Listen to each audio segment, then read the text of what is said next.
Hi friends, welcome to mom's kitchen. ఇప్పుడు vegetarian special వంకాయ బిర్యానీ ఎలా చేయాలో చూద్దాం.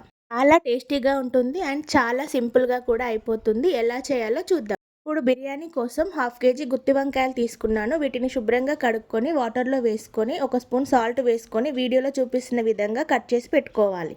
కట్ చేసి పెట్టుకున్న వంకాయల్లోకి 2 టేబుల్ స్పూన్ల కారం, రుచికి సరిపడా ఉప్పు, 1 స్పూన్ అల్లం, ధనియాల పొడి, గరం మసాలా, జీలకర్ర పొడి, కొద్దిగా పసుపు వేసుకొని వంకాయ ముక్కలకి మసాలా అంతా బాగా పట్టేలా కలుపుకోవాలి.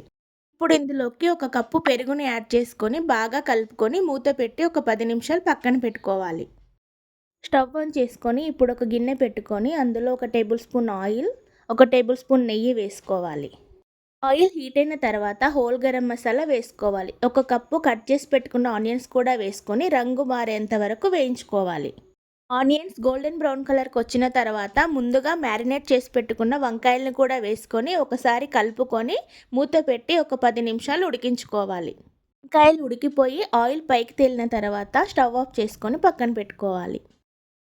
ఇప్పుడు ఇంకో గిన్నె పెట్టుకొని అందులో 4 గ్లాసుల వాటర్ యాడ్ చేసుకోవాలి. హోల్ గరం మసాలా, పుదీనా, కొత్తిమీర, నెయ్యి, పచ్చిమిర్చి, రుచికి సరిపడా ఉప్పు వేసుకొని వాటర్ బాయిల్ వచ్చేంత వరకు మరిగించుకోవాలి. వాటర్ బాయిల్ అవుతున్నప్పుడు ముందుగా కడిగి నానబెట్టుకున్న బాస్మతి రైస్ వేసుకొని ఒక 80% ఉడికించుకోవాలి. రైస్ 80% ఉడికిన తర్వాత ముందుగా రెడీ చేసి పెట్టుకున్న వంకాయ కర్రీలోకి రైస్ని యాడ్ చేసుకోవాలి.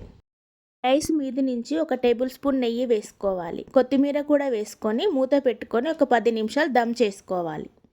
ఎంతో సింపుల్ అండ్ టేస్టీ వంకాయ దమ్ బిర్యానీ రెడీ.